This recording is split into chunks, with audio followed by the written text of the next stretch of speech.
দর্শক পদ্মা টিভি 24 এর পক্ষ হতে আপনাদের সবাইকে আন্তরিক প্রীতি এবং শুভেচ্ছা জানাচ্ছি। প্রিয় দর্শক, বৈষম্য বিরোধী প্রেস ক্লাব এপিসি বিসিএস জোর গল্প অনুষ্ঠানে আমরা আজকে যাকে যুক্ত করছি তিনি হচ্ছেন গণপ্রজাতন্ত্রী বাংলাদেশ সরকারের একজন সাবেক দায়িত্বশীল, থার্ড বিসিএস এর অন্যতম মনোনীত ব্যক্তিত্ব, পানি সম্পদ মন্ত্রণালয়ে যিনি সচিব হিসেবে দায়িত্ব পালন করেছেন, বন ও পরিবেশ মন্ত্রণালয়ে যিনি দায়িত্ব পালন করেছেন, স্থানীয় সরকার মন্ত্রণালয়ের যিনি সচিব হিসেবে দায়িত্ব পালন করেছেন এবং সর্বশেষ যিনি স্বরাষ্ট্র মন্ত্রণালয়ের সচিব হিসাবে দায়িত্বরত থেকে অলঙ্কৃত করেছেন, সেই বিদগ্ধজন বাংলাদেশ জাতীয়তাবাদী দল বিএনপির চেয়ারপারসনের উপদেষ্টা পরিষদ সদস্য হিসাবে যিনি দায়িত্ব পালন করছেন, রাজশাহীর নন্দিত মুখ জনাব এস.এম. জহুরুল ইসলাম আজকের অনুষ্ঠানের আলোচক। প্রিয় দর্শক, অনুষ্ঠানের কিন্তু কোনো প্রশ্ন যদি আপনারা করতে চান তাহলে স্ক্রলে তখন নম্বর কল করলে আমরা আজকের যিনি একজন বিশিষ্ট জন, রাষ্ট্রের বিশিষ্ট নাগরিক, প্রজাতন্ত্রের বিশিষ্ট সাবেক সেবক এবং জাতীয়তাবাদী দল বিএনপির অন্যতম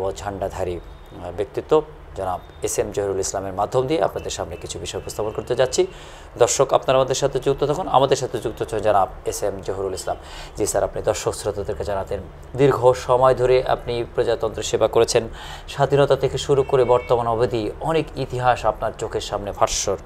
যে মানুষটির আদর্শ ধারণ করে আপনি বিএনপির চেয়ারপারসন উপদেষ্টা পদে অধিষ্ঠিত আছেন, সেই মানুষটিকে আপনি কাছ থেকে পাশ থেকে দেখেছেন এবং আপনি তার রাষ্ট্রনায়কত্বের অন্যতম সেবক দায়িত্বশীল ছিলেন। আপনি দর্শকদেরকে জানান জীবনের কি লক্ষ্য নিয়ে আপনার পথ চলাটি শুরু হয়েছিল? ধন্যবাদ। আমি 1972 সালে আমার স্নাতকোত্তর ডিগ্রি সম্পন্ন করার কথা ছিল, আমি করব মনে করেছিলাম, কিন্তু যুদ্ধ চলাকালীন সময় আমাদের 2 বছর সেশন পিছিয়ে যায় এবং আমরা 74 সালের প্রথম দিকে আমি রাজশাহী বিশ্ববিদ্যালয় থেকে স্নাতকোত্তর ডিগ্রি অর্জন করে তারপরে আমি 2 বছর আমাদের গোদাগাড়ি উপজেলার তখন একমাত্র কলেজ ছিল প্রেমতলী কলেজ, 1967 সালে প্রতিষ্ঠিত। তো প্রেমতলী ডিগ্রি কলেজে আমি অর্থনীতির অধ্যাপনা শুরু করি। এটা হলো আমার ক্যারিয়ারের প্রথম স্টার্ট লেভেল, স্টার্টিং। তারপরে আমি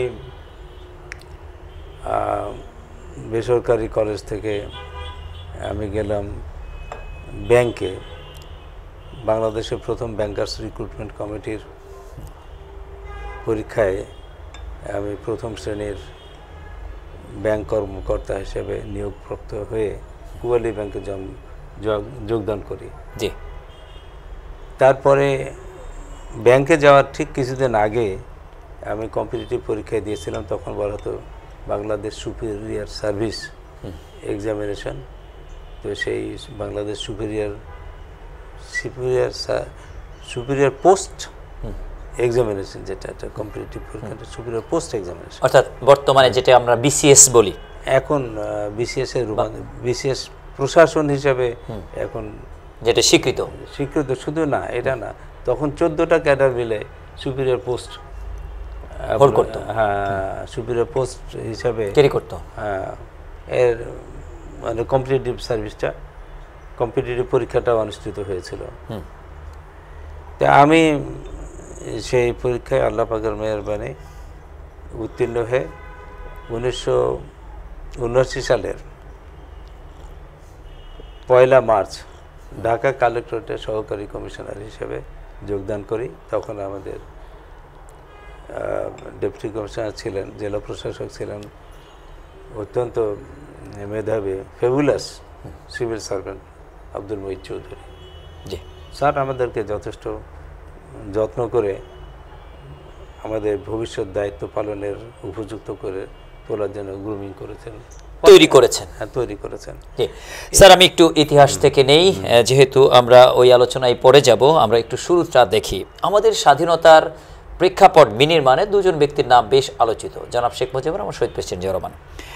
7 মার্চের ভাষণে একটি আবেগ জাগিয়ে 25শে মার্চ পর্যন্ত যিনি কোনো সুরহা না করে পাকিস্তানিদের দায়িত্বে চলে গেলেন, কিংকর্তব্যপূর্ণ পরিস্থিতিতে এদেশবাসীর জন্য যিনি স্বাধীনতার ঘোষণা দিয়ে ইতিহাসের নাম লেখালেন, এই দুই ব্যক্তির আলোচনা ইতিহাসে বিভিন্নভাবে আসলে বিবৃত করা হয়েছে। আপনার বিশ্লেষণে এই দুই ব্যক্তির অবদান বা আলোচনা? আমার তখনও ছাত্র তো যায়নি, আমি ছাত্র ইউনিয়নের একজন সদস্য হিসেবে, সক্রিয় সদস্য হিসেবে ছাত্র রাজনীতিতে আমি ছিলাম এবং আমরা ছাত্র সমাজের, আমাদের গোটা ছাত্র সমাজের পক্ষ থেকে যে 11 দফা আন্দোলন পরিচালিত হয়েছিল তা সেখানে আমরা অংশগ্রহণ করেছি। আমি রাজশাহী কলেজে একসময় ছাত্র ইউনিয়নের সাংগঠনিক সহসভাপতি হিসেবে দায়িত্ব পালন করেছি। জি, সেই সময় স্বাধীনতার পরপরই।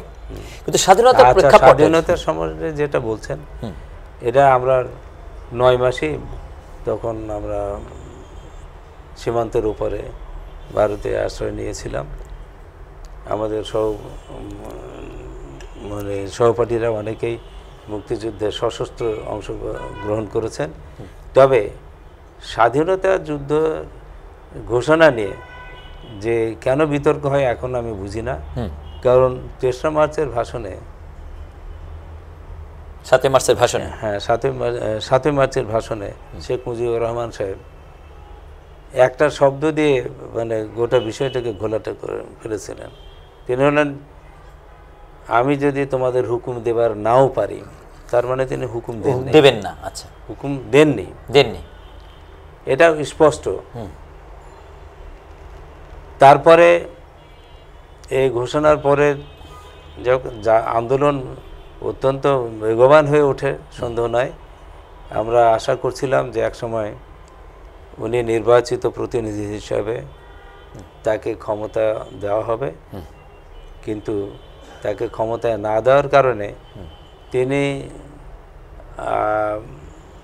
ক্ষমতা পাওয়ার জন্য খুব আরও আন্দোলনকে জোরালো করেছিলেন এবং আমরা চাচ্ছিলাম গোটা দেশবাসী যে তিনি নির্বাচিত প্রতিনিধি, আমরা সংখ্যাগরিষ্ঠ মানুষ, বাংলাদেশ ন্যাশনাল তখনকার পাকিস্তান জাতীয় পরিষদে বাংলাদেশের একটা নিরঙ্কুশ সংখ্যাগরিষ্ঠ নেতা হিসেবে তাকে প্রধানমন্ত্রী করলে সম্ভবত এই যুদ্ধটা হতো না।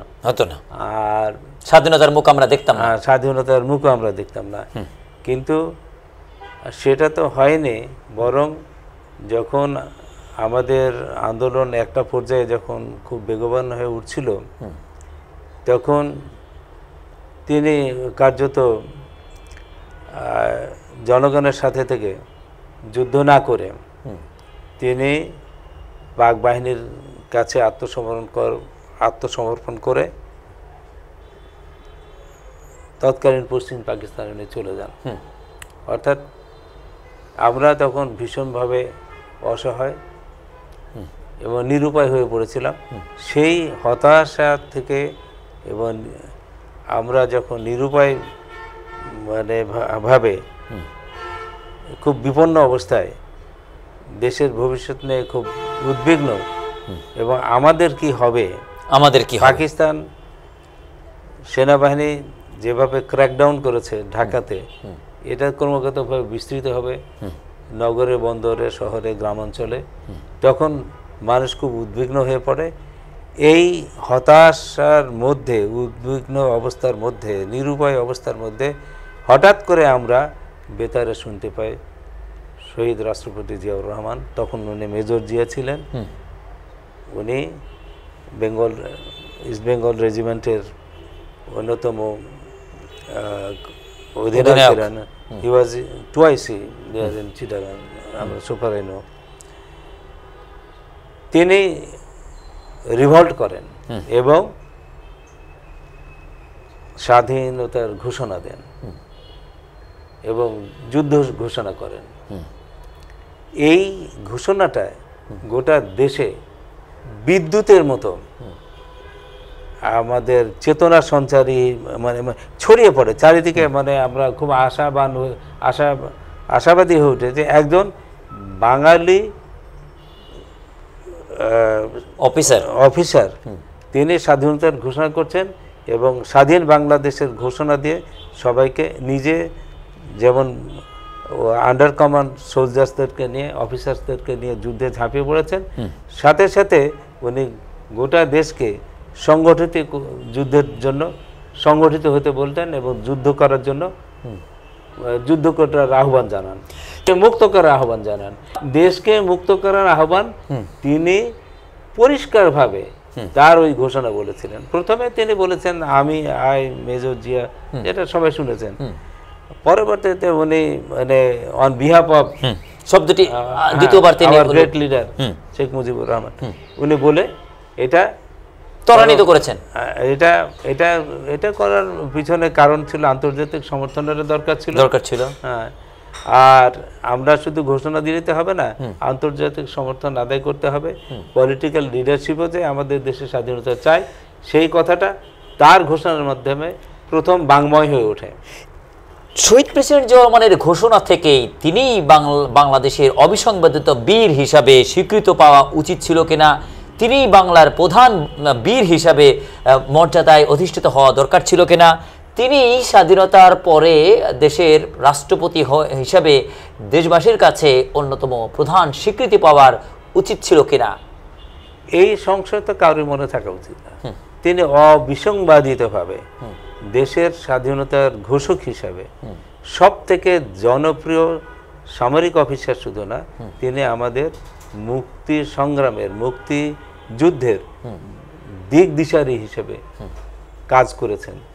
তাকে নিয়ে, তার ভূমিকা নিয়ে কোনো প্রশ্ন তারা আমরা যদি করি তাহলে আমরা মনে হয় অকৃতজ্ঞ জাতি হিসেবে পরিণত হব। কারণ আমরা তার এই অবদানের কথা, তার এই অসাধারণ তেজোদ্দীপ্ত সাহসী পদক্ষেপটা যদি উনি না নিতেন, আমরা আজ কোথায় থাকতাম আমরা কল্পনা করতেও আমাদের ভয় লাগে, ভয় পায়। যে জেনারেল আতল গনি ওসমানী নেতৃত্বে বা তিনি সে সময় মানে প্রধান সেনাধ্যক্ষ হিসেবে দায়িত্ব পালন করেন, সেই সেনা অফিসার যখন রাষ্ট্রপতি নির্বাচনে শহীদ প্রেসিডেন্ট জিয়া রহমানের প্রতিদ্বন্দ্বী হিসাবে রাজপথে জনগণের কাছে ক্যাম্পেইনে গেছেন, জনগণ সেই জায়গা থেকেই শহীদ প্রেসিডেন্ট জিয়া রহমানকে যেভাবে বিজয় করেছে বা তাকে যেভাবে ভোট দিয়ে রাষ্ট্রপতি করেছে, তাতে মানুষ কিছু যে ধোঁয়াশার যে জায়গাটি ছিল ৭১-এর স্বাধীনতার, সেটি প্রমাণ হয়ে গেছে কিনা পরবর্তীতে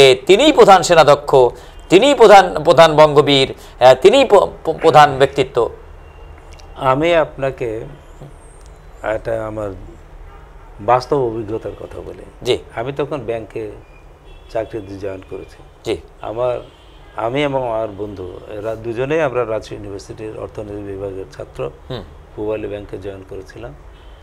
তো সেই সময় সম্ভবত 78-এর কত তারিখটা তো আমার মনে আসছে না, ইলেকশনটা হয়েছিল।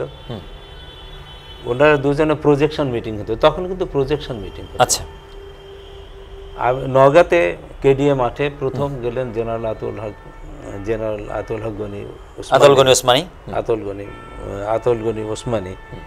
তিনি প্রথম প্রজেকশনে মিটিংয়ে গেলেন, মোটামুটি জনসমাগম হয়েছিল। উনি ওনার মানে নির্বাচনী প্রচারণা অংশ হিসেবে তার ফিউচার প্ল্যান সম্পর্কে উনি জনগণকে অবহিত করেন। আমি দেখেছি তাকে সবাই শ্রদ্ধা করতেন, কারণ সর্বাধিনায়ক হিসেবে তিনি উত্তরকালে বাংলাদেশের স্বাধীনতা যুদ্ধের সময় নেতৃত্ব দিয়েছেন। আর তাছাড়া তিনি নির্বাচিত সংসদ সদস্য ছিলেন, সেজন্য তার একটা সিভিল এবং মিলিটারি ব্যুরোক্রেসির কম্বিনেশনটা তার মধ্যে হয়েছিল, এবং সেটা আমাদের জন্য মানে for the cause of liberation আমাদের যে সমস্ত ইন্টারন্যাশনাল সাপোর্ট দরকার সেগুলো, এবং আমাদের যে পলিটিক্যাল যে লিডারশিপ ছিল in those days, Awami League তখন একমাত্র দল ছিল, তখন তো বিএনপিও ছিল না, এক ছিল ন্যাপ ভাসানী এবং পিডিপি মনে হয় একটা পার্টি, প্রোগ্রেসিভ ডেভেলপমেন্ট পার্টি। তো এই ওদের তো তেমন খুব একটা অস্তিত্ব ছিল না, তেমন কোনো জি, মানে সমাবেশে মেজর জেনারেল আতাউল গনি ওসমানী বক্তব্য দিলেন, বক্তৃতা দিলেন। উনি আমার মনে হলো উনি জনগণের কাছে পৌঁছাতে পারলেন না, মনের কাছে মানে হৃদয়ে পৌঁছাতে হৃদয়ে টাচ করতে পারলেন না, উনি মানে আপিলটা ক্রিয়েট করতে পারলেন না ফর হিজ ওন পারপাস। কিছুদিন পরে, কয়েকদিন পরে প্রেসিডেন্ট জিয়া হওয়ার আগে, মানে তখন তো প্রধান সামরিক প্রশাসক তিনি প্রজেকশন মিটিংয়ে গেলেন, বক্তৃতা দিলেন। আমার মনে আছে কেডিএ মাঠে তিল ধরনের জায়গা ছিল না। আমরা তো অফিস শেষে ওনার মিটিংয়ে যাব, আসতে সময় লাগলো, মানে সন্ধ্যার পরে গিয়ে পৌঁছেছিলেন, আমার এখনো মনে আছে। আমরা দুই বন্ধু গেট দিয়ে ঢুকতে পারলাম না মাঠে, তখন আমরা তখন অল্প বয়সী, আমরা প্রাচীরের উপরে গিয়ে কাছাকাছি আমরা বসলাম। প্রাচীর ভেঙে পড়লে পরে কিন্তু আমাদের কিন্তু বেশ খবর ছিল। তাও শুনলাম উনি সবাই যারা কথাবার্তা বলছেন, তখন ওনার দল, নতুন নবসৃষ্ট দল, সম্ভবত জাতীয় গণতান্ত্রিক দল হিসেবে এটা প্রথম জাগো দল হিসেবে প্রতিষ্ঠিত হয়েছিল। কনভেনার যারা ছিলেন নওগাঁর, আর অন্যান্য লিডার যারা ছিলেন, তারা তাকে স্বাগত জানান, বক্তৃতা দেন সন্ধ্যার সময়। তখন মানে এত আলো ছিল না, বিদ্যুৎ ছিল না, তবে ছিল হ্যাজাক লাইট দিয়ে যথেষ্ট আলোকিত করা হয়েছিল মঞ্চটাকে। উনি উঠলেন, একটু লেটই হলো, কারণ পথে পথে ওনার এত জনপ্রিয়তা ছিল, রাস্তায় আসতে ওনাকে প্রত্যেকটি মানে মাইল অনেক মনে হয় কষ্ট করে জনগণের মাঝ থেকে আসতে হয়েছে। উনি যখন আসলেন, আমরা অন্যান্য স্থানীয় বক্তা যারা ছিলেন বক্তৃতা দিলেন, স্থানীয় উন্নয়ন কিভাবে করা হবে সে ব্যাপারে করা হবে, তারা কথা বললেন। নওগাঁ নিয়ামতপুর থেকে আপনার সান্তাহার পর্যন্ত রেল লাইনের দাবি তুললেন, এই অজুহাতে যে নিয়ামতপুরে এত বেশি ধান হয়, এবং সত্যি হয়, উদ্বৃত্ত ধান, যে স্থানীয় গোডাউন তো এগুলো নিতে পারতো না, তাদের ক্যাপাসিটি তো খুব সীমিত ছিল। আর তারা বললেন যে এখানে যদি রেল লাইন করা হয়, তাহলে ওই এলাকার ধান মানে মালগাড়িতে করে দেশের বিভিন্ন বড় বড় মার্কেটগুলোতে পাঠানো যাবে, বিপণন করা যাবে, বা ঢাকা, চিটাগাং, খুলনা এইসব মার্কেটে বাজারজাত করা যাবে। এটা তাদের একটা দাবি ছিল। উনি সব শুনলেন, শোনার পরে উনি সবগুলো নোট করছিলেন। আমি দেখছিলাম যে ওনার একটা নোট বই থাকতো, উনি হলো নোট করলেন, নোট করে ছোট নোট বই নোট করছেন। আর ওই সবারই বক্তৃতা শেষে উনি যখন কথা শুরু করলেন, উনি খুব বিনয়ের সাথে বললেন, আপনারা যেসব দাবি উপস্থাপন করেছেন সঙ্গত দাবি, এলাকার উন্নয়নের জন্য আপনারা যতটুকু করা সম্ভব এই মুহূর্তে সে সমস্ত প্রস্তাব দিলেন।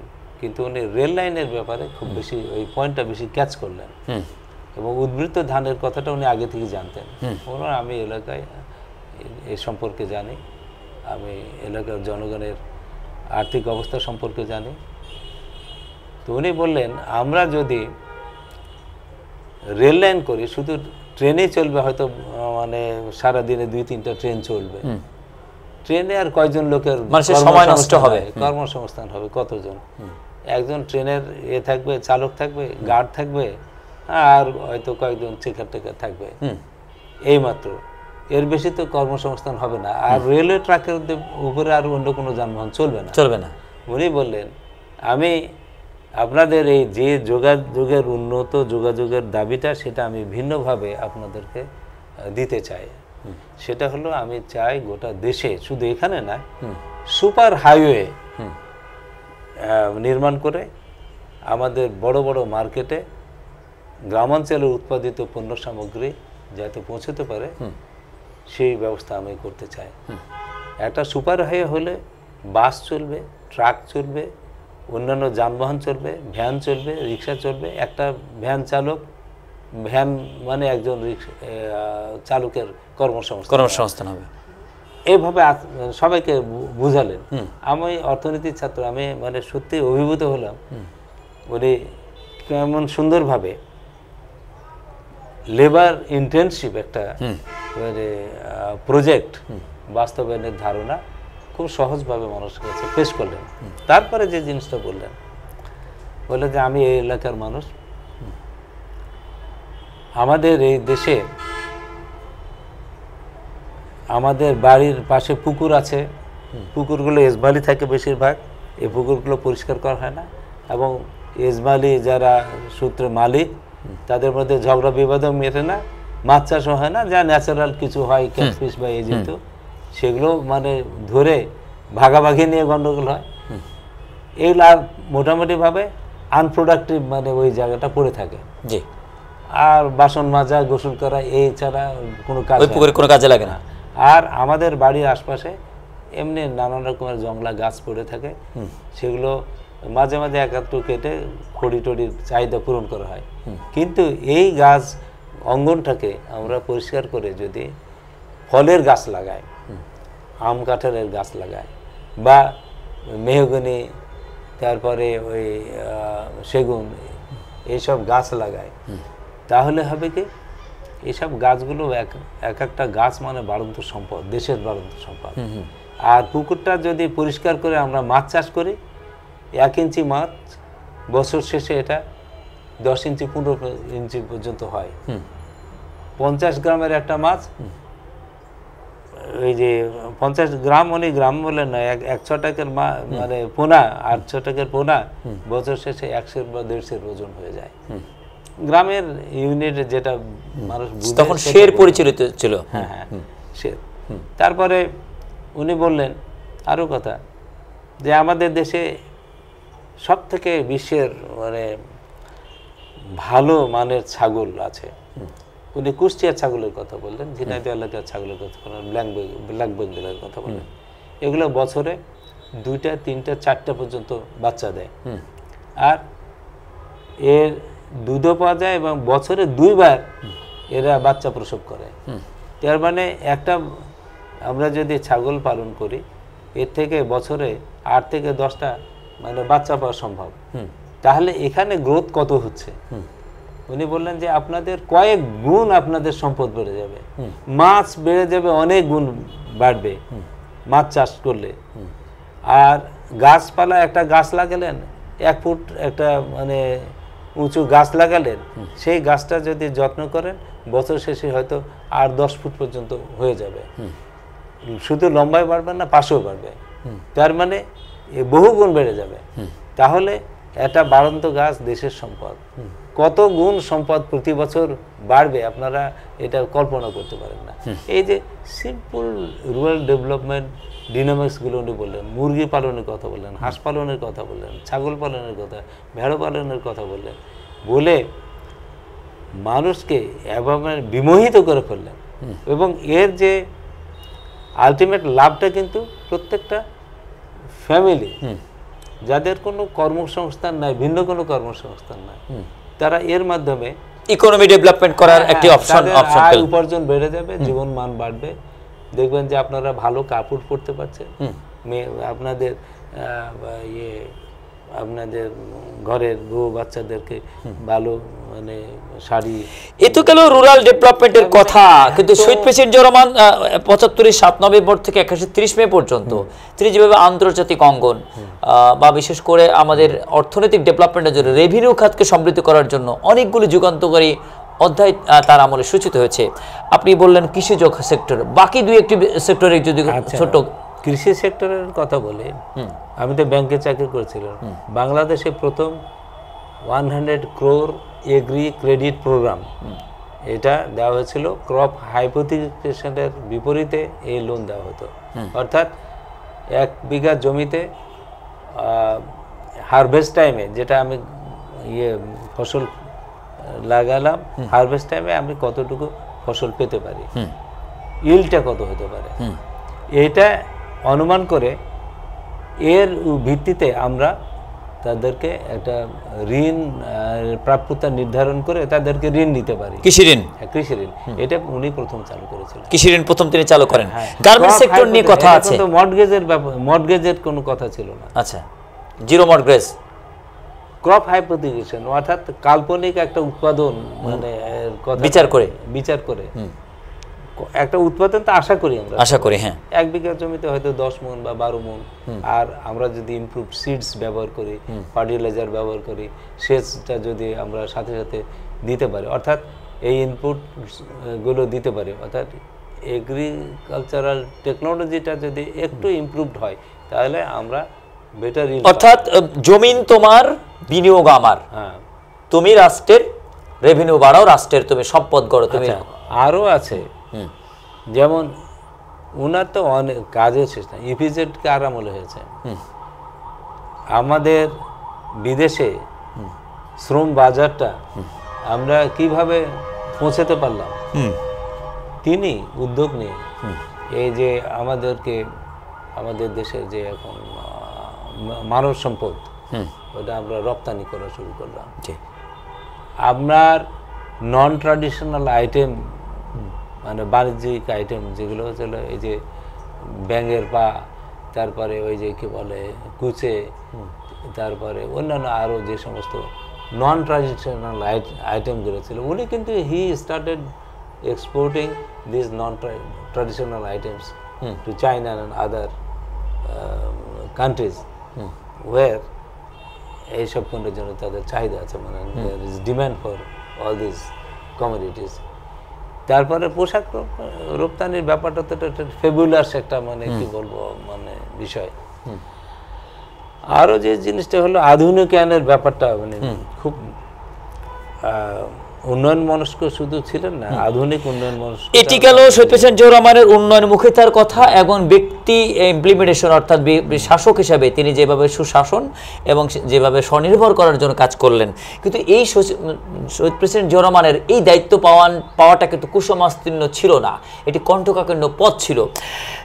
৭৫-এর ৭ নভেম্বর যে রেভলিউশনে তাকে একেবারে মৃত্যু পথযাত্রা থেকে এদেশের মানুষ, সিপাহী জনতা যেভাবে তাকে মুক্ত করলো, করে এদেশের শাসনভার দিল, সেই ঘটনার কিছু ইতিবৃত্ত আমি বলি।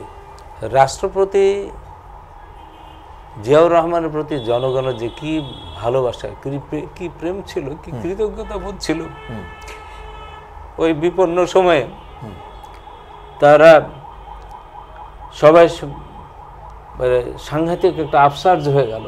প্রেসিডেন্ট জিয়া বন্দী হওয়ার কথা শুনে মানুষ কিন্তু মানে ভীষণ উৎক্ষিপ্ত হয়ে উঠল, এবং তারা তাকে উদ্ধার করলেন, এবং সৈনিক জনতার সম্মিলিত আপনার অভ্যুত্থানে তাকে মুক্ত করা হলো। যারা অভ্যুত্থান করে তাকে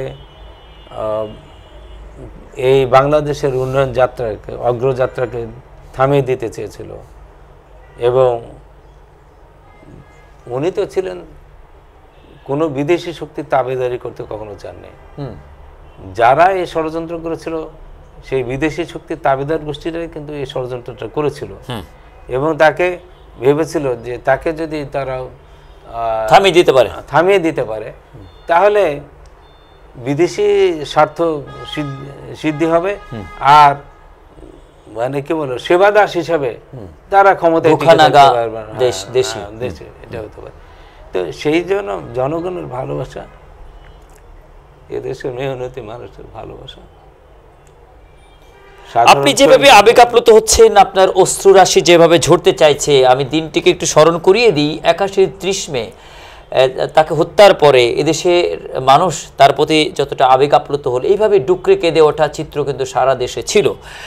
এবং মানিক মে এভিনিউ থেকে শহীদ প্রেসিডেন্ট জিয়াউর রহমানের যখন লাশ দাফনের পরিবেশ তৈরি হচ্ছিল, তখনের প্রেক্ষাপট আসলে কতটা একেবারে গগনচুম্বী বেদনা তোর পরিবেশ ছিল। তখন তো টিভি খুব বেশি ছিল না, যেমন আমরা যশোরে পোস্টেড ছিলাম। আমাদের এক সহকর্মী খুব ভালো মানুষ, উনি একবার একটা বিদেশি ট্যুর পেলেন, এবং আমরা বিডি হলে থাকতাম, সব একটা ঘরে থাকতাম পরিবার নিয়ে। সবাই তখন অল্প বয়স, একটা বাচ্চা বা স্ত্রী নিয়ে সবাই থাকতেন। উনি মালয়েশিয়াতে একটা ট্যুর করে আসলেন, এসে ওখান থেকে একটা ব্ল্যাক অ্যান্ড হোয়াইট টিভি আনলেন। ওনার মৃত্যুর পরে ওই টিভি উনি ঘরে রাখতে পারেননি, বারান্দায় রেখেছেন। আমরা সব ওই বিডি হলের সামনে এবং জেলা পরিষদের মধ্যবর্তী ফাঁকা জায়গায় আমরা বসে এই দুর্ভাগ্যজনক ঘটনা বজলে লোহানি ওনার ছোট ফজলে লোহানি তিনি, যদি কিছু নাম মনে করেন। তার এই সমস্ত মানে বিষয়টা টিভিতে যখন মানুষ কিন্তু কিভাবে কেঁদে উঠেছে, কান্না রোড উঠেছে। শহীদ প্রেসিডেন্ট জিয়াউর রহমান কত সাধারণ জীবন যাপন করতেন তিনি, তার ছেলেরা কিভাবে কষ্ট করেছেন। সহধর্মিণী ম্যাডাম খালেদা জিয়া উনি বৈধব্য বেশি আছেন। তার আচ্ছা স্যার, আমি ইতিহাসের পিছনে যাই। 72-এর 10 জানুয়ারি ব্যাপক ফুলেল শুভেচ্ছা দিয়ে, লাল গালিচার শুভেচ্ছা দিয়ে যে মানুষটিকে এদেশের শাসনভার দেওয়ার জন্য জাতির বা এই দেশের মানুষ উজ্জীবিত থাকলো, যাকে সংবর্ধনা জানিয়ে দেশের রাষ্ট্র ক্ষমতা দেওয়া হলো, তিনি 75-এর 15 আগস্টের পূর্ব পর্যন্ত এ জাতির সাথে কি এমন খেলা করলেন, কি এমন ব্যবহার করলেন, যার কারণে তার বিদায়কালীন মানুষের আবেগ তো দূরের কথা, মানুষের মধ্যে একটা হাঁপ ছেড়ে বাঁচার ঘটনা ঘটেছে। কি হয়েছিল, কি করেছিল জনাব শেখ মুজিবুর রহমান? 72 সালের সংবিধানে আমাদের 4টি রাষ্ট্রীয় মৌলিক নীতি হিসেবে সাংবিধানিক ব্যবস্থা ছিল, তার মধ্যে গণতন্ত্র একটা। উনি এসে প্রথমে গণতন্ত্র হত্যা শুরু করলেন, তারপরে প্রতিপক্ষ রাজনৈতিক দলগুলোকে উনি দাবিয়ে রাখতে চাইলেন। আমার মনে আছে প্রথম নির্বাচনে আমাদের কনস্টিটিউয়েন্সিতে ডাক্তার সানাউল্লাহ ছিলেন মুজাফফর ন্যাপের প্রার্থী, খুব পোটেনশিয়াল প্রার্থী ছিলেন। কারণ তখন একটা স্বাধীনতার পরে আওয়ামী লীগের নেতাকর্মীদের যে লুণ্ঠন, যে বিদেশি সাহায্য আসতো, রিলিফ আসতো, সেগুলো যেভাবে তারা লুণ্ঠন করেছে দেশের সম্পদ, এমনকি নেতা না ডাকাত বোঝাও যেত না। আপনার তো এটা দেখেননি মনে হয়, আমরা দেখেছি বাংলাদেশে যুদ্ধের পরও খাদ্যশস্য কিন্তু কম ছিল না। তখন ভারতে কিন্তু খাদ্য সংকট ছিল। আমাদের দেশের ধানের দাম ভারতের থেকে কম ছিল। তখন কি করলো, আর বর্ডার তো তখন উন্মুক্ত ছিল। হ্যাঁ, তখন ব্যাপকভাবে এসব খাদ্যশস্য পাচার হয়ে গেছে। আচ্ছা, দুর্ভিক্ষের অন্যতম প্রধান কারণ হলো অরক্ষিত সীমান্ত। আমাদের অরক্ষিত সীমান্ত আমাদের তখন নেতা কর্মীদের, মানে আওয়ামী লীগের যারা ছিলেন আর কি দায়িত্বে, ইউনিয়ন পর্যায় থেকে শুরু করে সর্বোচ্চ পর্যন্ত সব জায়গাতে লুণ্ঠন, মানে নিজের এবং সন্তুষ্টি করার জন্য দাদা বৌদিদেরকে প্রেরণ, ভাগ বাটোয়ারা করে, মানে নিজেদের মধ্যে যারা তেলে মাথায় তেল দিয়েছে তারা দল সংহত করতে চেয়ে দেশকে বিপন্ন করেছে, দেশের মানুষকে খাদ্য সংকটের মধ্যে, দুর্ভিক্ষের মধ্যে ঠেলে দিয়েছে। এটা তো একটা ভয়াবহ একটা বিপর্যয়। তারপরে উনি সেই গণতন্ত্র শুধু প্রথম নির্বাচনে তখনও পর্যন্ত উনি একদলীয় শাসন ব্যবস্থা বা বাকশাল তখনও প্রবর্তন করেননি। উনি ক্ষমতায় আসার পরে, নির্বাচিত হওয়ার পরে উনি প্রথম ষড়যন্ত্রটা করলেন এগেইনস্ট ডেমোক্রেসি। আর জাসদ বা বামপন্থী আন্দোলন তখন কিন্তু খুব প্রবল ছিল। এদের নেতাদেরকে নির্বিচারে অনেক জায়গায় হত্যা করা হয়েছে রক্ষী বাহিনী দিয়ে। এবং এখন যে হত্যাকাণ্ড করেছে তার উত্তরসূরি শেখ হাসিনা, এই নির্যাতন এবং তখনকার নির্যাতনের মধ্যে আমি মৌলিক কোনো পার্থক্য দেখি না। একই রকম সিমিলারিটি, একই রকমের, মানে গুম খুন। সিরাজ সিকদারের কাহিনী তো সর্বজন বিদিত। তাছাড়া জাসদের যে সমস্ত ছিল, গণবাহিনীর সদস্য বলে মানে বলা হতো, কথিত, যেখানে পেয়েছে তখন তাদেরকে ধরে নিয়ে যে মেরে খালের ধারে, নদীর ধারে। স্যার, এই সমস্ত নানাবিধ কারণেই ৭২-এর বঙ্গবন্ধু হয়ে গেলেন ৭৫-এর বঙ্গশত্রু, ৭২-এর হিরো হয়ে গেলেন ৭৫-এর জিরো। আমার প্রশ্ন হচ্ছে, এই ৭৫-এর জিরোকে আবার পুনরায় হিরো করার প্রবণতা যেভাবে হয়, ৭৫-এ সেই বঙ্গদস্যু বঙ্গশত্রুকে আবার বঙ্গবন্ধু বলার প্রবণতা যেভাবে হয়, এটি কতটা আসলে অত্যুক্তিপনা এবং কতটা অহেতুকতা? যারা আওয়ামী শাসন আমলে হালুয়া রুটি খেয়েছে, ব্রেড বাটার হানি খেয়েছে, তারা তো ওই জৌলুসপূর্ণ জীবনের কথাটা ভুলতে পারছে না, বুঝছেন? এটা আমলার মধ্যে হয়েছে, সামরিক বাহিনীর কিছু স্বার্থপর যারা দেশপ্রেমের মানে দীক্ষাটা সঠিকভাবে নেয়নি, পূর্ণ পেশাদারিত্ব বোধ যাদের মধ্যে জাগ্রত হয়নি বা চর্চা হয়নি, সিভিল সার্ভেন্ট বলেন, জুডিশিয়ারি বলেন, আইনজীবী বলেন, ছাত্র, এই যে আর মুক্তিযুদ্ধের নামে যে ভয়াবহ রকমের আপনার ওই যে জালিয়াতি শুরু হয়েছে, যারা ওই সময় জন্মগ্রহণ করেনি তাদের ছেলেপিলে নাতি নাতিরাও মুক্তিযোদ্ধা হয়ে বিভিন্নভাবে চাকরি কোটা, ভর্তি কোটা, দলীয় কোটা, দলীয় পদ, প্রমোশন, তারপরে বালুমহল, জলমহল, এই সমস্ত মানে নিলাম ডাকের মাধ্যমে মানে কোটি কোটি টাকা লুটপাট আত্মসাৎ করার বেপরোয়া সুযোগ দেওয়া হয়েছিল। তারা তো ওই এইটা কাঁদবেই, তাদের মুখের হাড় চলে গেছে, জৌলুস চলে যাচ্ছে, পালিয়ে যেতে হলো এদেশের থেকে, কারণ তারা স্বেচ্ছায় পালায়নি, কিন্তু পালাতে বাধ্য হয়েছে। আর তারা, আপনি যদি ভালো না কাজ করেন, একটা মিথ্যাকে 1000বার উচ্চারণ করলেও মিথ্যা মিথ্যাই থাকবে, আর সত্য যদি একবার উচ্চারিত হয় সে সত্য অমর এবং সবসময় অম্লান থাকবে। সত্য শাশ্বত, হ্যাঁ, মিথ্যার কোনো ভিত্তি থাকে না। জি, 81-এর পরে দুই নেত্রীর বাংলাদেশ তৈরি হলো। শেখের বেটি শেখ হাসিনা 17 মে থেকে এদেশে তিনি রাজনীতি শুরু করলেন, আর ম্যাডাম খালেদা জিয়া শহীদ প্রেসিডেন্ট ওফাতের পর বা শাহাদতের পর তিনি বিএনপি হাল ধরলেন। দুই নেত্রীর বচন বাচন, কথাবার্তা, আচার আচরণ, নেতৃত্ব সবকিছু এদেশের মানুষের মুখস্থ রয়েছে। এই দুই নেত্রীর নেতৃত্ব থেকে দেশবাসী, তাদের দল এবং নেতাকর্মী এবং আন্তর্জাতিক অঙ্গন আসলে কি শিক্ষা গ্রহণ করলো বা কি জাজমেন্টটা করছে এই দুজনের ব্যাপারে? শুনুন, ম্যাডাম খালেদা জিয়ার সাথে শেখ হাসিনাকে কোনোভাবেই তুলনা করা যাবে না। ম্যাডাম খালেদা জিয়া, উনি প্রেসিডেন্ট জিয়ার সহধর্মিণী হিসাবে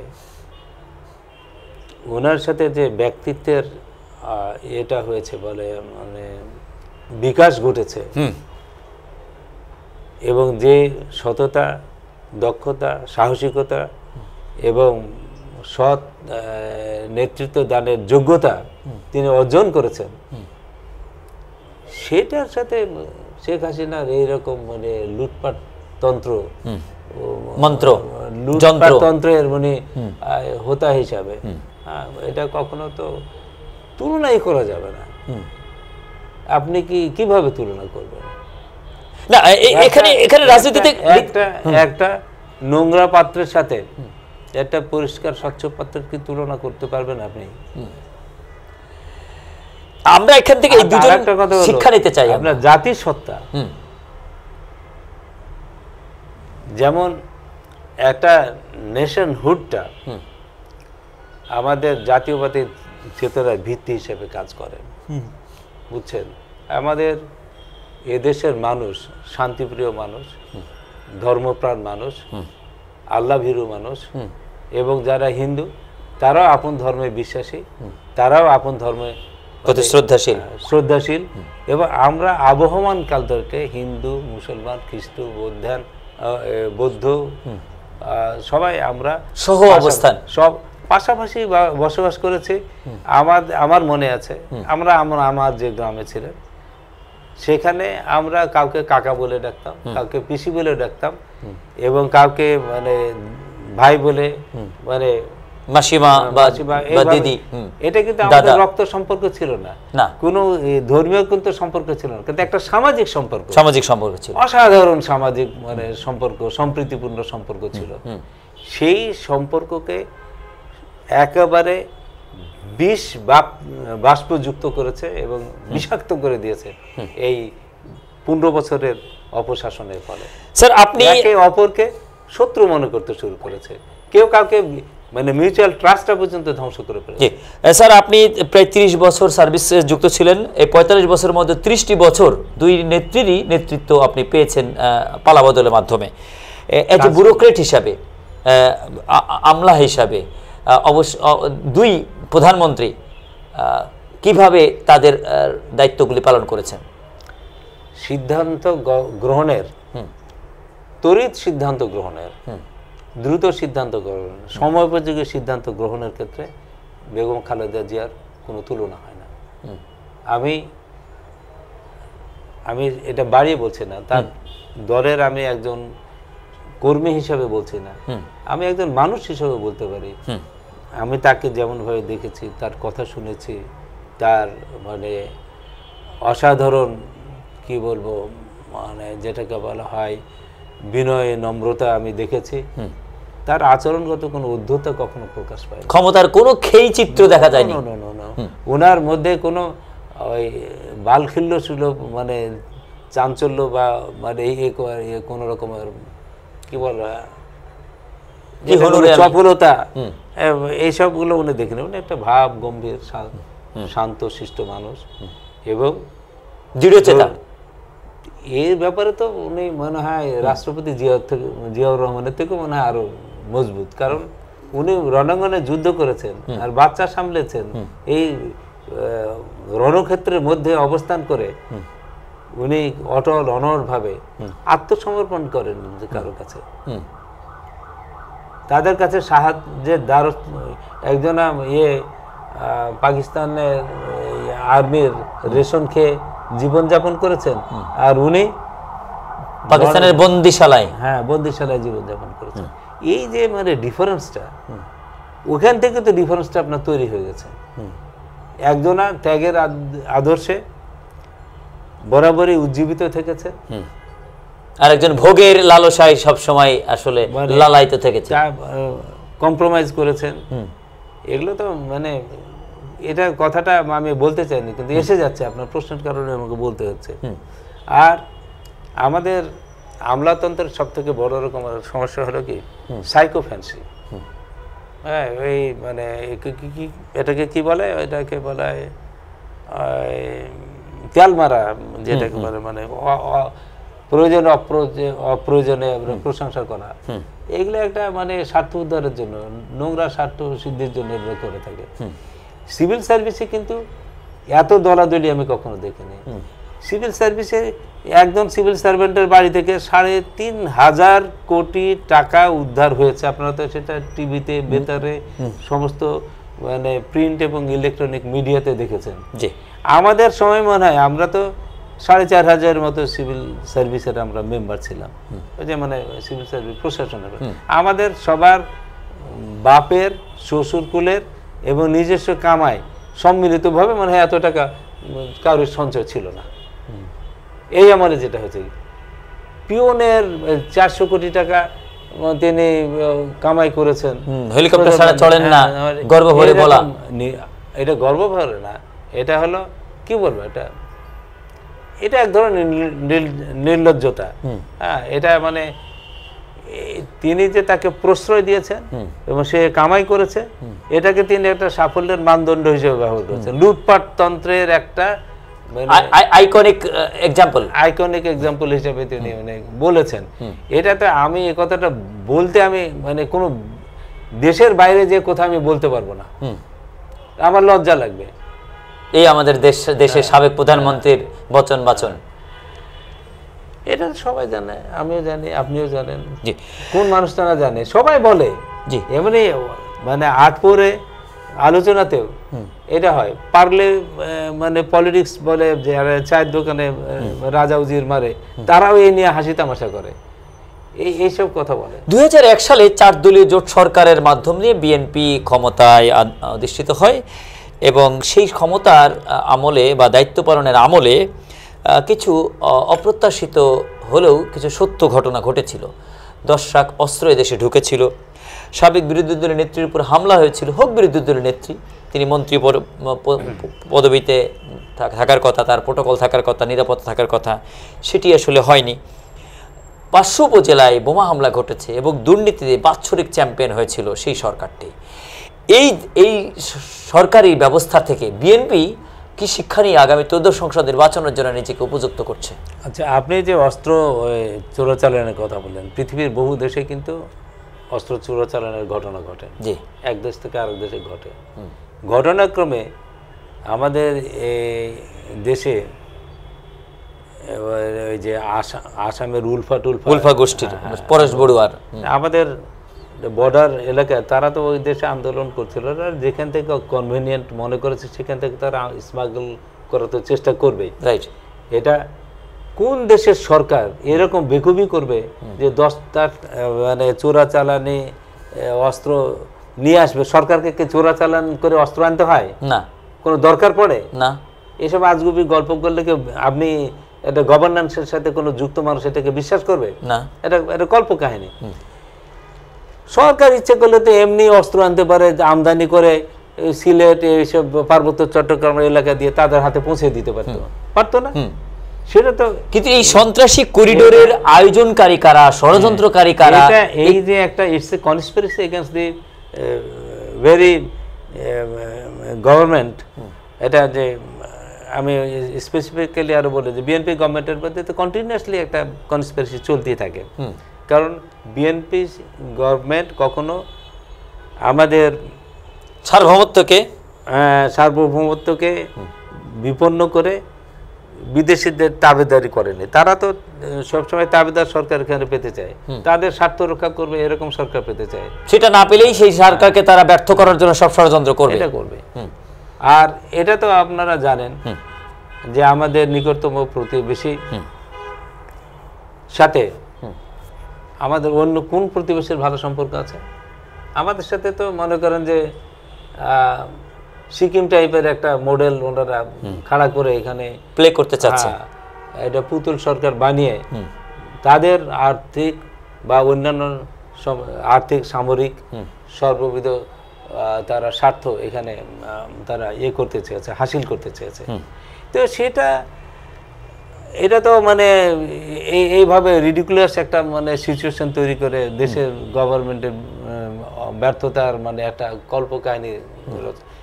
এরা যে তারাই যে পুশ করেনি, তারাই যে এটা করে মানে আমাদেরকে এম্বারাস করেনি, আমি তো মনে করি করেছে তারাই। আর একটা জিনিস হলো, অনেক বিষয় আছে যেগুলো আমি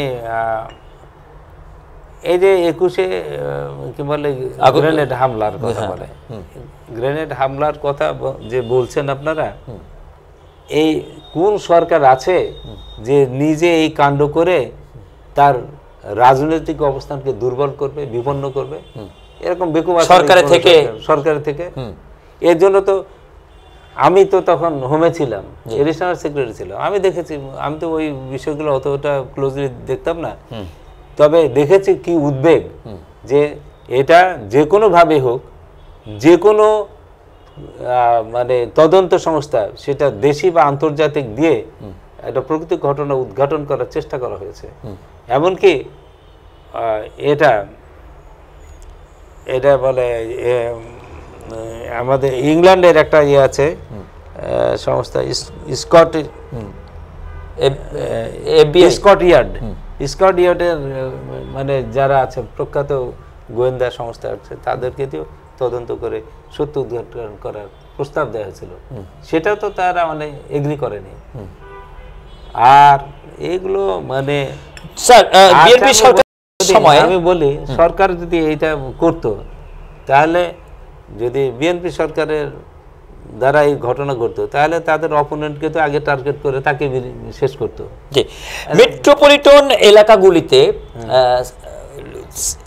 সিভিল অ্যাডমিনিস্ট্রেশনের জায়গায় এক পুলিশি অ্যাডমিনিস্ট্রেশন এর যে ব্যবস্থা করা হলো, অর্থাৎ সিটি ম্যাজিস্ট্রেসি কেড়ে নিয়ে সেখানে মেট্রোপলিটন অ্যাক্ট চালু করে যেভাবে পুলিশি রাজ করা হলো, যে রাজের ঝাঁজে রাজনীতিবিদগণ যেভাবে নিষ্পেষিত, সাধারণ মানুষ যেভাবে হাজার হাজার মানুষ যে অ্যাক্টের বলিদান হয়েছে, সেই অ্যাক্টের ব্যাপারে আপনার আসলে অবস্থান। না, আমি এইখানে আপনার সাথে একটু দ্বিমত পোষণ করব। বাংলাদেশের মেট্রোপলিটন পুলিশ সিস্টেমটা কিন্তু ইন্ট্রোডিউস হয়েছে প্রেসিডেন্ট জিয়ার আমলে। জি। এবং মেট্রোপলিটন পুলিশ অ্যাক্ট বা অন্যান্য এই অনুকরণে, এই আদলে রাজশাহী, চিটাগাং, খুলনা, বরিশাল এবং সিলেট মেট্রোপলিটন পুলিশ, যেটা ময়মনসিংহ মনে হয় হয়েছে, তো এগুলো আমরা যদি আইনের সীমারেখা লঙ্ঘন না করি তাহলে কারোর কোনো সমস্যা হওয়ার কথা না। আপনি আর যে আগে ছিল আমাদের মেট্রোপলিটন ম্যাজিস্ট্রেসি এবং মেট্রোপলিটন পুলিশ, এই দুইটা ছিল। তা আমরা তো দেখিনি তখন কোনো রকমের সংকট হতে। একই ল অপারেটেড হয়েছে ডিউরিং বিএনপি টাইম। সেখানে তো পুলিশ আর মেট্রোপলিটন ম্যাজিস্ট্রেসির থাকতে পারে ছোটোখাটো ত্রুটি বিচ্যুতি, থাকতে পারে সমালোচনা, থাকতে পারে। একটা লিভিং ডেমোক্রেটিক সোসাইটিতে সমালোচনা খুব অপরিহার্য একটা বিষয়, থাকবেই। আমি এটাকে we should be expose to any kind of criticism. যদি না ক্রিটিসিজম আমরা বরদাস্ত করতে পারি তাহলে বুঝতে পারি যে আমরা মানে we are being haunted by the ghost of the people who fled this country, তাই না? Right, fled from this country. আর কি আমি যে কথাটা বলতে চাই যে আমরা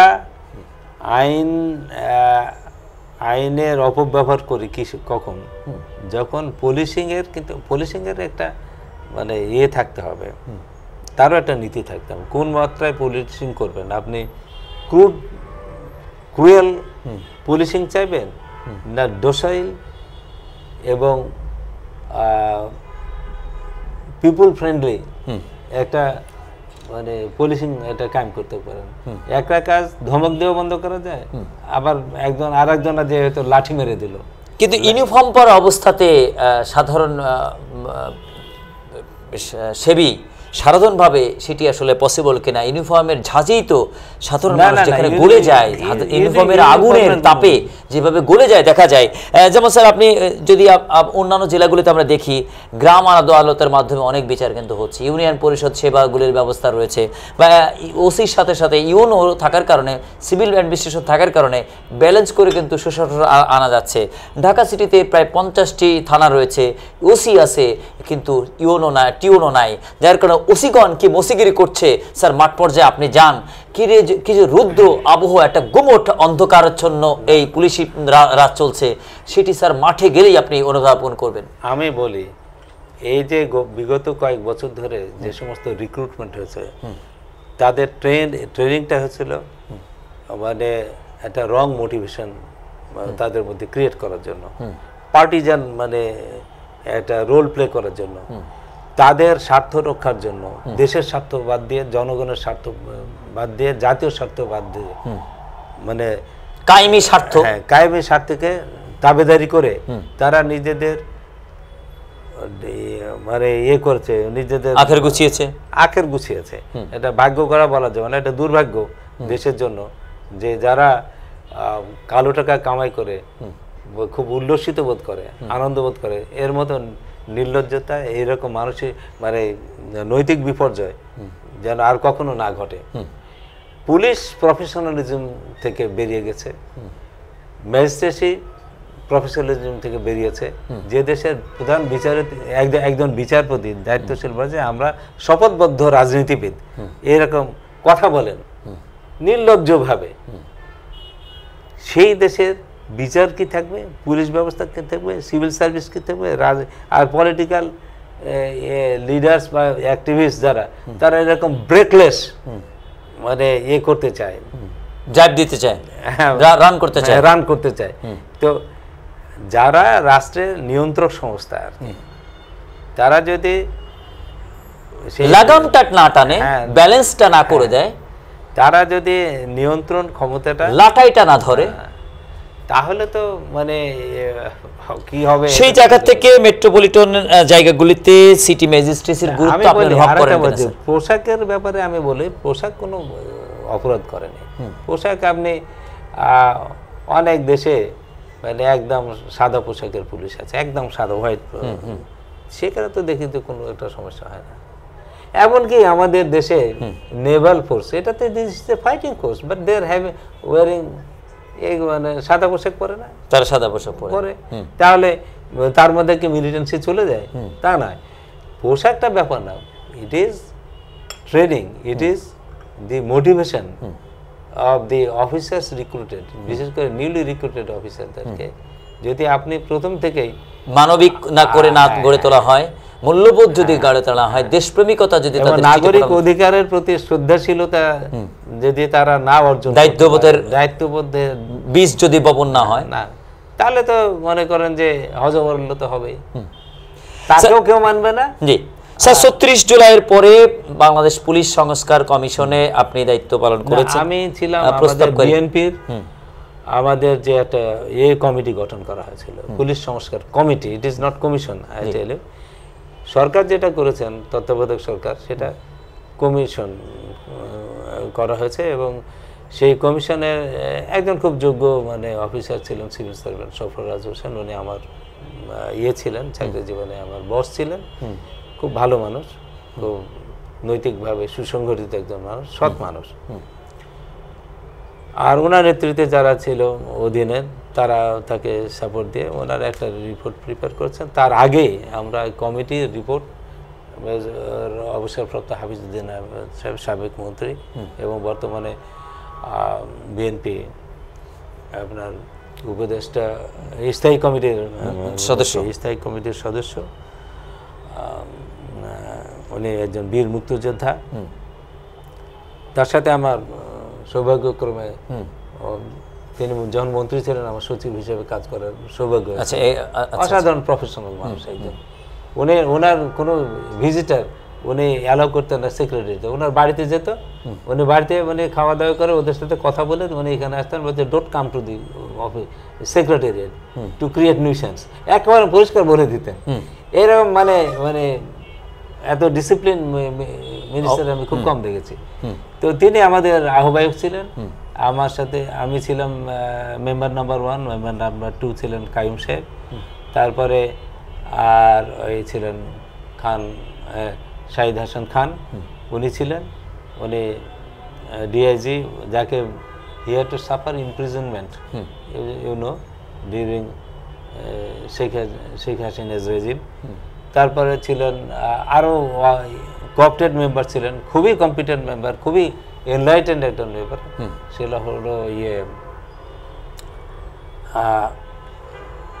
খান, ওই যে নামটা ভুলে গেছি, আনসারউদ্দিন খান পাঠান, পাটোয়ারি, আনসারউদ্দিন খান পাঠান, হ্যাঁ, অসাধারণ ভালো একজন অফিসার। আশরাফুল হুদা সাহেব ছিলেন, দে ওয়ার অলসো কোঅপটেড মেম্বার্স। তা আমরা আমাদের বাস্তব অভিজ্ঞতা থেকে, আমি তো হোমে চাকরি করেছি, তারা আমার সহকর্মী হিসাবে তারা পুলিশ বিভাগে চাকরি করেছেন, আমাদের সাথে খুব হার্দিক সম্পর্ক ছিল, আমাদের বোঝাপড়া ছিল এবং আমরা সবসময় একটা বিনাইন পুলিশ এদেশের জন্য তৈরি করার জন্য চেষ্টা করেছি, গুড পুলিশিং। হ্যাঁ, আর আপনার পুলিশের আমি বলবো, আমি একবার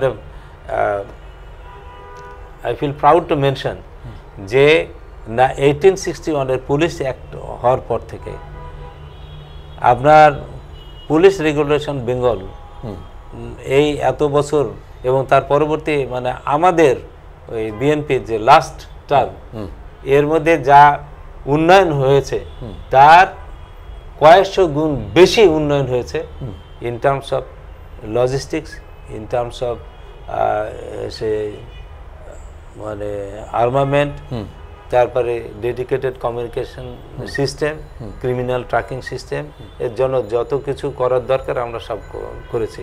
আগে ক্রিমিনালদের কাছে they had faster vehicles than police.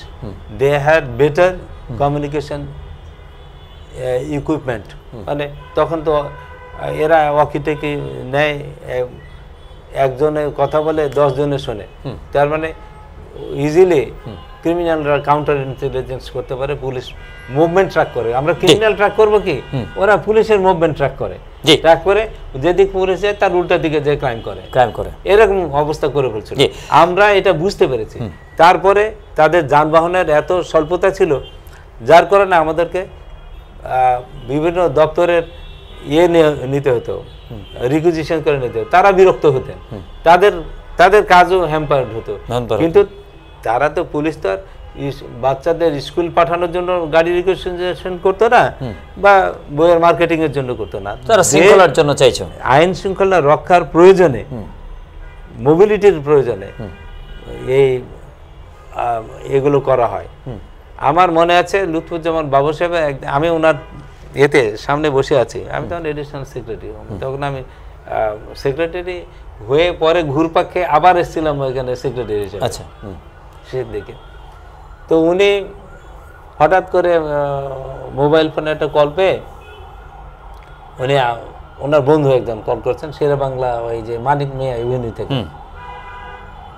তো উনি আমাকে বললেন যে, আমি ইশারা করে উনি আবার শুনলেন, শুনে তারপরে বলছেন, দেখেন দেখে আমার বন্ধু পরিচয় দিয়েছে, তার গাড়ি একজন সার্জেন্ট রিকুইজিশন করেছে, আমার কথা বলার সত্ত্বেও সে তাকে ছাড়েনি। হ্যাঁ, দেন কি বলবো। তারপরে উনি বাধ্য হয়ে আমাকে রিং করেছেন, করে আমার আইডেন্টিটি ভেরিফাই করে তারপরে তাকে ছেড়েছে। তেমন স্যার, আমি একটা কথা বললাম, স্যার আপনার খুব বিব্রত বোধ করছেন, আপনার কাছে অ্যাক্সেস আছে বলে আপনার বন্ধু কথাটা বলতে পেরেছেন। আমি তখনই বললাম, পুলিশ কিসের জন্য, নিজের প্রয়োজনে গাড়ি রিকুইজিশন করছে না, দেশের স্বার্থে এই আইন শৃঙ্খলা রক্ষার প্রয়োজনে আমাদের ভেহিকল সাফিসিয়েন্ট নাই বলে তাদেরকে এইভাবে রিকুইজিশন আদার গাড়িগুলো নিতে হচ্ছে। তো আমরা তো কি এটার উপায়টা কি? আমি বললাম যে স্যার, তো খুব ইজি, আমরা latest procure vehicles for police, আমরা তাহলে তো এটা সমাধান হয়েছে, এটা খুব ডিফিকাল্ট কিছু কাজ না। তারপরে উনি বললেন যে কোনো সিভিল সার্ভেন্ট তো আমরা তো কখনো বলেন নাই। বলছে, আমি তো 2 জেলায় ডিস্ট্রিক্ট ম্যাজিস্ট্রেট ছিলাম, I inspected the police stations, I personally saw their predicament. Sir, আপনি কোন কোন জেলার ডিসি ছিলেন? আমি ছিলাম পিরোজপুর জেলা আর লক্ষ্মীপুর জেলা। মানে আমি কিন্তু অ্যাকচুয়ালি এই দুইটাই খুব সাংঘাতিক জেলা, ওখানে সন্ত্রাস কবলিত জেলা, এবং আমি সন্ত্রাসী তাহেরকে অ্যারেস্ট করে I booked him for trial. সে লক্ষ্মীপুরের তাহের? হ্যাঁ, লক্ষ্মীপুরের তাহের। অ্যান্ড মানে আমারকে সাপোর্ট দিয়েছিলেন সবাই। আমার এই যে বর্তমান পুলিশ কমিশনার সাজ্জাদ হোসেন সাহেব, he is a very professional police officer. Madam Khaleda জিয়ার ব্যাপারে একটা আলোচনা করতে হচ্ছে। যে মানুষটি 45 বছর রাজপথে লড়াই করেছেন, নেতৃত্ব দিয়েছেন, আপোষহীনতা রেখেছেন, দেশনেত্রী, আপোষনেত্রী, গণতন্ত্রের মাতা, দেশমাতা হিসেবে 4টি উপাধিতে দেশবাসী যাকে ভূষিত করেছে, তিনি যেভাবে ডেমোক্রেসির জন্য, পিস ফর ডেমোক্রেসির জন্য কাজ করলেন, আমরা আব্রাহাম লিঙ্কনের সে of the people, by the people, for the people দেখেছি। কিন্তু ম্যাডাম খালেদা জিয়ার of the democracy, by the democracy আমরা যেভাবে দেখলাম, সেই ডেমোক্রেসির, পিস ফর ডেমোক্রেসির মূল্যায়নটি বিশ্ব পরিমণ্ডলে আসলে হচ্ছে কিনা, বিশ্বমণ্ডলেরা ভাবছে কিনা। অং সান সু চিকে বিগত 30 বছর আগে আমরা পিস ফর ডেমোক্রেসির ক্ষেত্রে নোবেল লরেট হতে দেখেছি। ইথিওপিয়ার প্রধানমন্ত্রী আবিই আহমেদকে বিগত 4 বছর আগে আমরা নোবেল লরেট হতে দেখেছি। এ পর্যন্ত 54 জন নারী নোবেল লরেট হয়েছেন। ম্যাডাম খালেদা জিয়ার এই ত্যাগ তিতিক্ষার বিচার বিশ্লেষণ আসলে বিশ্বমণ্ডলের ভাবনা কি যাচ্ছে, আমরা কোনো সুসংবাদ পেতে পারি কিনা? পেলে তো খুবই ভালো হয়। আমরা সব থেকে বেশি মনে হয় সুখী মানুষ হবে আমরা যারা বিএনপি করি, বাংলাদেশ জাতীয়তাবাদী মানে দলের রাজনীতি করে, রাজনীতির। আর ম্যাডাম জিয়া, রাষ্ট্রপতি জিয়াকে তো আমি তো রাজনৈতিক অঙ্গনে আমার যা প্রবেশ করার তখন অধিকার ছিল না, আমি তো তখন bureaucrat. But I was associated with the implementation of his 2 very favourite programs. একটা ছিল মাস লিটারেসি, আর একটা ছিল ক্যানাল ডিগিং। এবং সেখানে আমি একবার তার সাথে খুব কাছাকাছি থেকে দেখার হয়েছে। তার একটা উচ্চারণ আমার মনে আছে, যশোরের ডিসিকে বলছেন যে কেশবপুরে আপনার ওই জোয়ার ভাটার পানি জোয়ারের সময় এসেছে খেতে, ওই রোড সাইড বড়পিট, এই বড়পিটটা এটা তো সাধারণত কালে প্রবাহে ভরাট হয়ে যায়। তো এইটাকে আমরা রিএক্সকাভেট করলাম, কারণ আমরা দেখছিলাম এটা একটা পোটেনশিয়াল বড়পিট, এটাকে ক্যানালের শেপ দেওয়া গেলে ওখান থেকে জোয়ারের পানি আসবে এবং পাশে ধানের ক্ষেতগুলো গ্র্যাভিটি ফ্লোতে ইরিগেটেড হয়ে যাবে।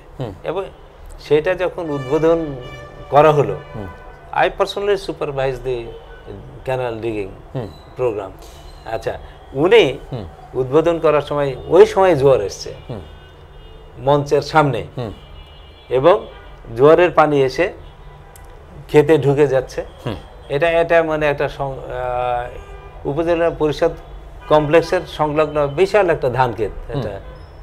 সেখানে তখন উনি ফজলুর রহমান সাহেবকে বলছে যে, Fazlu, I want more canals like this. তখন বলে, sir, we have another canal ready for inauguration. তখন ওই যে মনিরামপুরের ওখানে যেতে সুতিকাটা বলে একটা জায়গা আছে, ওখান থেকে মুক্তেশ্বরী, ওইটা একটা নদী চাঁচড়ার দিকে গেছে প্রায় 9 মাইল।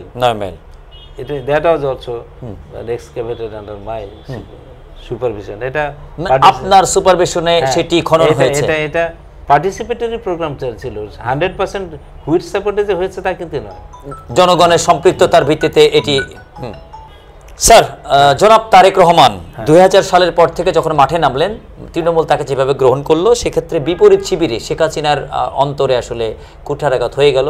আওয়ামী লীগের ভবিষ্যৎ বা আওয়ামী লীগের উত্তরসূরি খোঁজার ক্ষেত্রে প্রবলেম দেখলো, তাই 111-এর ঘাড়ে চড়ে তারেক রহমানকে শারীরিকভাবে অ্যাসল্ট করে রাজনীতি করবে না মুসলেক আদায় করে বিদেশে পাঠিয়ে দিল। আবার বিপরীতে শেখ হাসিনার পুত্র সজীব জয়কে প্রতিষ্ঠা করার জন্য রংপুর জেলা কমিটিতে 1 নম্বর সদস্য, রংপুর পীরগঞ্জ থানা কমিটিতে 1 নম্বর সদস্য করে তার রাজনীতির পথ চলার জন্য একেবারে লাল গালছে বিছিয়ে দেওয়া হলো। 2 প্রধানমন্ত্রীর পুত্র, একজনের রাজপথটা ছিল কাণ্ডকাকিন্য, কাটা বিছিয়ে দেওয়া হলো, আরেকজন প্রধানমন্ত্রীর পুত্রের চলার জন্য লাল গালিচা বুঝিয়ে দেওয়া হলো, একেবারে ফুল বুঝিয়ে দেওয়া হলো। 2 প্রধানমন্ত্রী পুত্র তাদের রাজনীতির ক্ষেত্রে, তাদের মাতাদের সহযোগিতার ক্ষেত্রে, দেশের ক্ষেত্রে আসলে কে কি অভিজ্ঞতা অর্জন করলেন, তাদের কর্ম থেকে আমাদের আসলে কি শিক্ষা? এটা একটা ভালো প্রশ্ন করেছেন। মানে সুমাতার সন্তান সুপুত্র হবে, এটা খুব স্বাভাবিক। আর কুমাতার সন্তান কি হতে পারে তার বুঝতে পারছে। যেখানে পারিবারিক শৃঙ্খলাই যেখানে নাই সেখানে, আর এখানে একটা সুশৃঙ্খল পরিবারের সন্তান তারেক জিয়া। তারেক জিয়া ছাত্র জীবন সম্পর্কে উনি নিজেই অনেক কথা বলেছেন। সেখানে দেখেন, বাবা প্রেসিডেন্ট হয়েও তার ব্যাপারে কখনো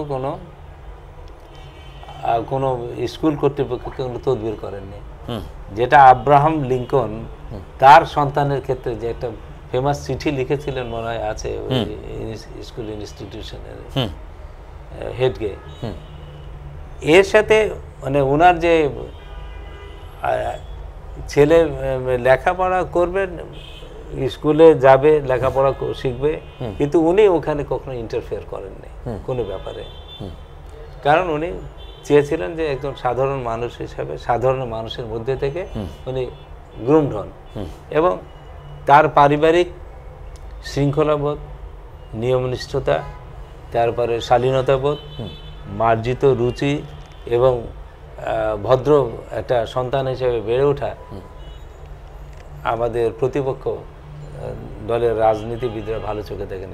তার ক্যারেক্টার অ্যাসোসিয়েশন করার জন্য নানা রকমের রূপকথা মানে তারা রচনা করেছে, এবং তার বিরুদ্ধে কত রকমের যে ইয়ে করেছে, স্ক্যান্ডালাস কথাবার্তা বলেছে। আমি কখনো কিন্তু ওই হাওয়া ভবনও দেখি না, হাওয়া ভবনে যাইও নি। অনেকে আমার প্রমোশন যদিও আপনি সার্ভিসে আছেন, আপনার ভালো জানার কথা। I was never called by Tarique Rahman for any তদবির অর সামথিং লাইক দ্যাট। এটা কিন্তু করেননি। এটা তো আমি মানে I can proudly mention it. আর একটা কথা হলো, যে তিনি কত বড় সংগঠক ছিলেন এই দেশে থাকতে, এত বিরূপ সমালোচনার মধ্যে গোটা বিএনপির যে মানে যুব দলগুলোকে বা তৃণমূল পর্যায়ে যে মানে যুব সংগঠনগুলোকে উনি সুসংগঠিত করেছিলেন এবং ওনার সাথে ডাইরেক্ট মানে সংযোগ প্রতিষ্ঠা করতে সক্ষম হয়েছিলেন। এটা একটি বিস্ময়কর ব্যাপার, বিস্ময়কর সাংগঠনিক ক্ষমতার ব্যাপার।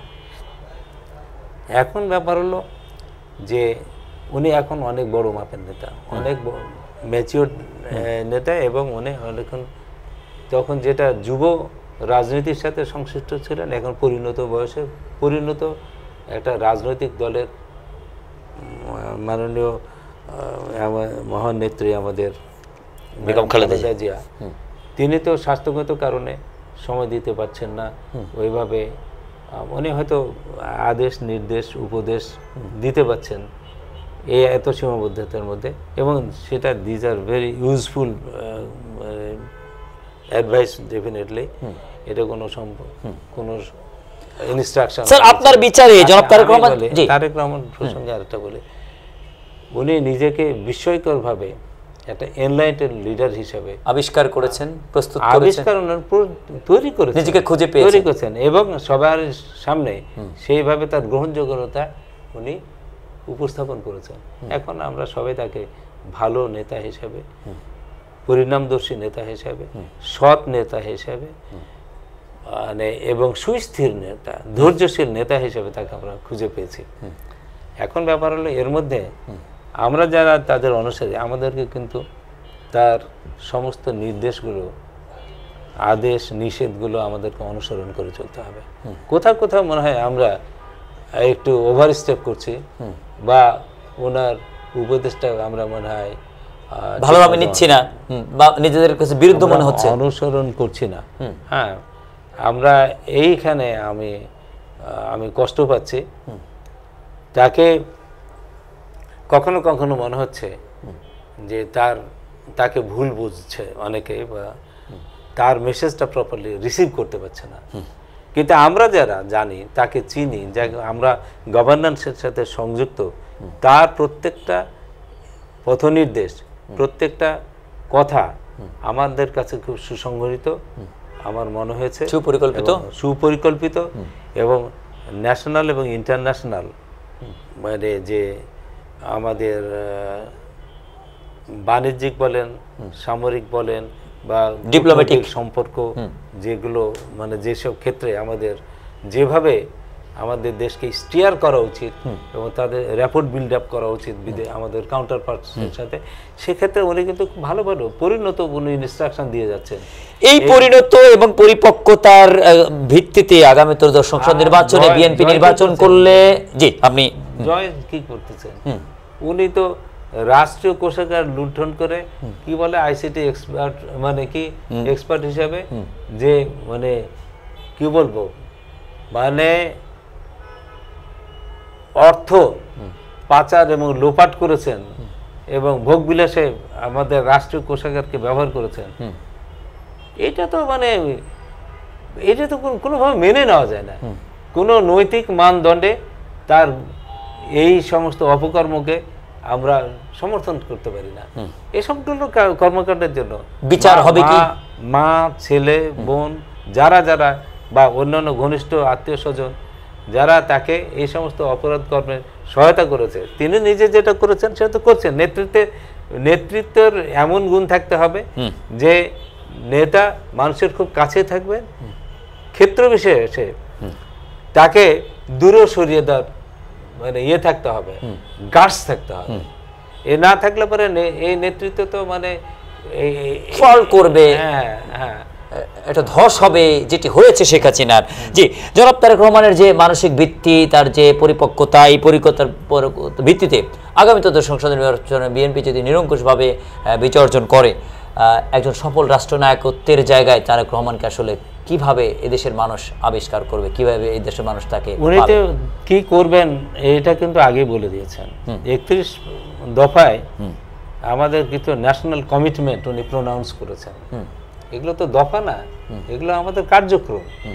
সেটা মানে সব ক্ষেত্রে প্রশাসন, পুলিশিং, তারপরে আমাদের মানে বিচার ব্যবস্থা, তারপরে আমাদের যে ক্ষেত্রে বললাম যে ফরেন রিলেশনস যেগুলো বিভিন্ন ডাইমেনশনে হওয়া উচিত, সবগুলো দেওয়া আছে, দিজ আর অল গিভেন। এবং আমাদের দেশের সামাজিক স্থিতিশীলতা, ইউনিটি ইন ডাইভার্সিটি, যেটা আমরা সবসময় বলি যে আমাদের বৈচিত্র্য অনেক, আমাদের জাতিগত বৈচিত্র্য আছে, ভাষাগত বৈচিত্র্য আছে, ছোট দেশ হলো, এর মধ্যে উনি একটা ঐক্যসূত্র, উনি এটা মানে এটা ফিলোসফিক্যাল গাইডলাইন তো উনি এই 31 দফার মধ্যে দেওয়া হয়েছে।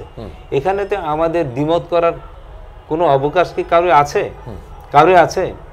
জনগণ আমি মনে করি যে এটা যদি আমরা প্রপারলি বাস্তবায়ন করতে পারি, তাহলে দেখবেন যে গভর্নেন্স এত একটা চমৎকার গভর্নেন্স হবে, আদর্শ গভর্নেন্স, সেটা এবং জনকল্যাণ নিশ্চিতের জন্য এর থেকে ভালো কোনো আমাদের মানে অ্যাডভান্স কমিটমেন্ট বা ইনস্টিটিউশন যে সমস্ত বিল্ড আপ করার কথা বলা হয়েছে, আর তো তেমন কিছু হতে পারে বলে আমি বিশ্বাস করি না। আরও ওয়েলফেয়ার কিছু প্রোগ্রামস আসবে, এটাই যে মানে দি অনলি ডকুমেন্ট তা নয়। স্যার, আমরা অনেক আলোচনা করলাম। দর্শক শ্রোতা, আপনি রাজশাহীর ছেলে, সেই মিষ্টি আম শাহীর এলাকা, রাজশাহীর আম সারা দেশের মানুষ পছন্দ করে, আপনার নেতৃত্ব সারা দেশের দেশ জাতি পেয়েছে। আপনি দীর্ঘ সময় সার্ভিসে ছিলেন, এখন অবসরের পরে আপনি রাজনৈতিকভাবে যথেষ্ট সচেতন এবং অ্যাক্টিভিস্ট।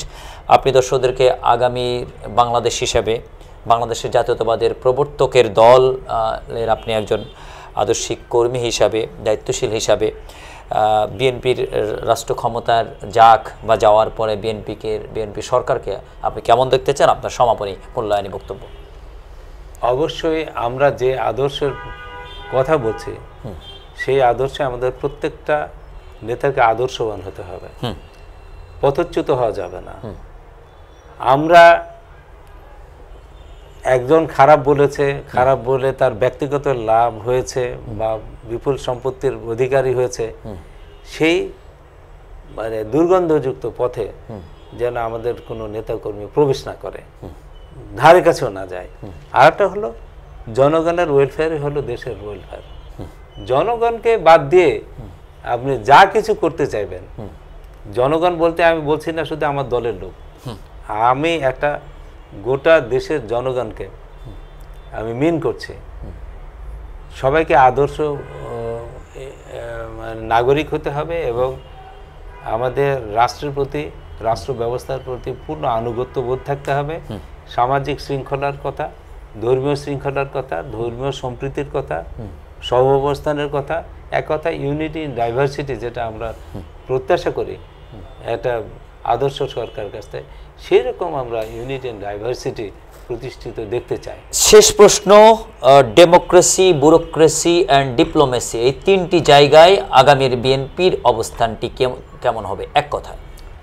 ডেমোক্রেসি অবস্থান প্রো ডেমোক্রেটিক একটা দল বিএনপি, তখনও ছিল, এখনো আছে, ভবিষ্যতে থাকবে। ওকে, আচ্ছা, থাকবেই। এবং এটা আওয়ামী লীগের মতো ওই রকম ডেমোক্রেসি থাকবে না, যেটা মানে দেয়ার ফলে the principal of expulsion, exclusion, annihilation, all power আর শেখ হাসিনা, আর কারো কোনো পাওয়ার নেই, এই রকম মানে মানে পলিটিক্যাল কোনো চিন্তা আমরা প্রশ্রয় দিই না। আমরা ইনক্লুসিভ পলিটিক্স করতে চাই। আচ্ছা, আর একটা হলো কি বললেন আপনি, bureaucracy must be loyal to the people of this country. They are not the masters of the people of this country. They will be the servants in letter and spirit of the people of this country. এর যদি ব্যত্যয় ঘটে, তাকে আমার মনে হয় বিলম্ব না করে, পরীক্ষা নিরীক্ষা করার সুযোগ না দিয়ে, he should be shaken off, তাকে ঝেড়ে ফেলে দেওয়া উচিত, ছেটে ফেলতে হবে। এটা these are the cancerous elements in governance. এই ক্যান্সারটাকে গ্রো করতে দেওয়া যাবে না। ডিপ্লোম্যাটিক আর ডিপ্লোম্যাটিকের ব্যাপারে সবসময় কুশলী হতে হবে, কারণ আপনার বিশ্বে তো একটা অঘোষিত বলবো না, একদম ঘোষিত বাণিজ্য যুদ্ধ শুরু হয়ে গেছে। আমরা যারা আমাদের তো কিছু কিছু মানে খুব আইটেমস আমরা এক্সপোর্ট করে আমাদের জাতীয় রাজস্ব পরিপুষ্ট করছি, সেটা আমাদের মানে খুব সাবধানী পদক্ষেপ নিতে হবে, যাতে কারোর আমাদের বড় বড় যারা আমাদের গ্রাহক বিদেশ তাদেরকে ছটানো যাবে না, কিন্তু তাদের দাসত্ব করা যাবে না। জি, এটা একটা জিনিস। আর একটা হলো যে আমাদের কোনো মিলিটারি প্যাক্টে যাওয়া ঠিক হবে না। এটা মানে গেলে আমাদেরকে সভরেন রাষ্ট্র হিসেবে গড়তে গেলে we should try to stand আপন আওয়ার ওন স্ট্রেংথ। সেটা will have to acquire power. We should not be dependent on foreign powers for nothing.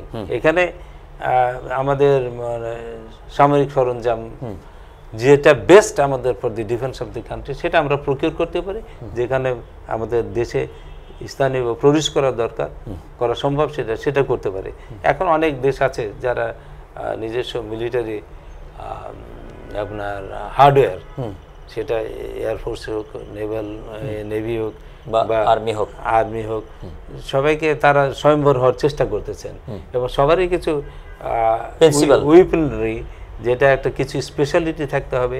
কে কার থেকে বেশি সফিস্টিকেটেড উইপেন্স ব্যবহার করতে পারবে in case of in an unfortunate case of combat with the foreign forces. তো সেগুলোর ব্যাপারে করতে হবে, আর কেউ যেন আমাদেরকে আন্ডারমাইন না করতে পারে, কেউ যদি আমাদেরকে ছোট করতে না পারে, খাটো করতে না পারে। ঐক্যবদ্ধ জাতীয় শক্তি সব থেকে বড় শক্তি।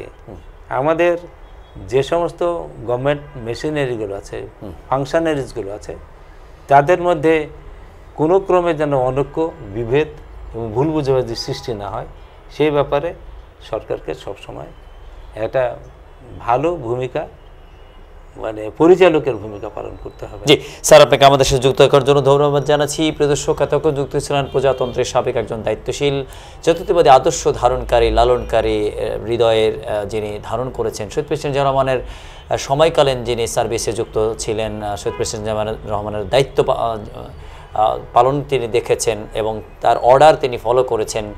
এমনকি পরবর্তীতে ম্যাডাম খালেদা জিয়া যখন প্রাইম মিনিস্টার ছিলেন, তখন তার সময়েও তিনি দায়িত্ব পালন করেছেন এবং তাকেও কাছ থেকে দেখেছেন। অর্থাৎ শহীদ প্রেসিডেন্ট জিয়া রহমান তার সহধর্মিনী দুই রাষ্ট্রনায়ককেই তিনি একেবারে কাছ থেকে, পাশ থেকে দেখেছেন, বুঝেছেন, ধারণ করেছেন। সেই ধারণকৃত ব্যক্তি আজকে তার হৃদয়ের অর্ঘ্যের কথাগুলি দেশবাসী, বিশ্ববাসী এবং ভবিষ্যৎ প্রজন্মের জন্য তিনি জানালেন।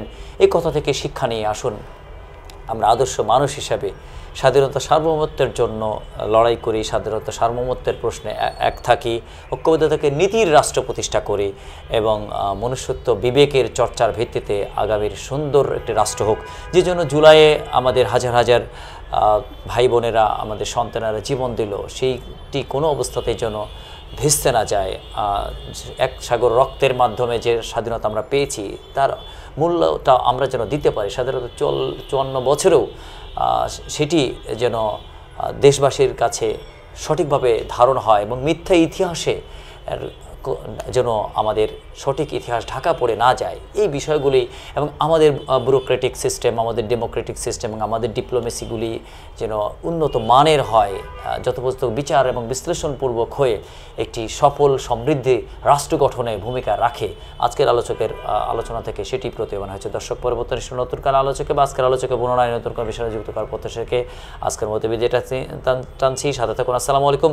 স্যার, আপনি দর্শকদের কাছ থেকে 30 সেকেন্ড আপনার সালাম বিনিময়ের মধ্যে অনুষ্ঠানের সমাপ্তি। আমি আমার যারা এই প্রোগ্রাম দেখছেন তাদেরকে আমি সশ্রদ্ধ সালাম জানাচ্ছি এবং আমরা আপনাদের মতো সবাই একইভাবে আশাবাদী হতে চাই ভবিষ্যতের সরকারের বিষয়ে। আমি মনে করি সার্ভিস ডেলিভারি সিস্টেম, সেটা হেলথ সেক্টর হোক, এগ্রিকালচার সেক্টর হোক, সোশ্যাল ওয়েলফেয়ার হোক, বা কমিউনিকেশন সেক্টর হোক, সব ক্ষেত্রে যেন আমাদের ট্রান্সপারেন্সি আসে এবং সিস্টেম লস বলে যেসব কথাগুলো আছে এইগুলো যেন কখনো এই নামে এই সিস্টেম লসের দোহাই দিয়ে আমরা যদি জাতীয় সম্পদের অপচয় না করি, সেরকম আমরা ব্যবস্থা নির্মাণে যাতে সক্ষম হই সেই ব্যাপারে দোয়া করবেন। আমরা চেষ্টায় থাকবো, আমি অন্ততপক্ষে আন্তরিকভাবে চেষ্টায় থাকবো। আমি কখনো কোনো পদ পদবীর জন্য লালায়িত না। আমাকে যদি যখনই যেভাবে ডাকা হবে আমি অন্ততপক্ষে ভালো কথাটা বলে আমার বিবেক যেভাবে আমাকে তাড়িত করে সেইভাবে সৎ উপদেশটা দিয়ে আমি মানে দূরে থাকতে চাই। কিন্তু আমি দেখতে চাই যে এই দেশে স্বচ্ছ একটা সরকার ব্যবস্থা, অত্যন্ত পরিষ্কার একটা গণতান্ত্রিক ব্যবস্থা যেন এখানে চিরকাল অটুট থাকে। কোনো স্বার্থবাদী কায়েমের স্বার্থের বা কোনো স্বেচ্ছাচারী সরকারের কখনো যেন আর নতুন করে এদেশে না আবির্ভূত হতে পারে। এই বলে আমার কথা শেষ করছি। আপনারা দোয়া করবেন আমার জন্য, আমিও দোয়া করি আপনাদের সকলের জন্য। আমরা সবাই সবার জন্য দোয়া করি। Let us pray for the country, let us pray for the people our country, let us pray for say individually those who are connected with this type of political and governance issues. Thank you so much. Assalamu alaikum.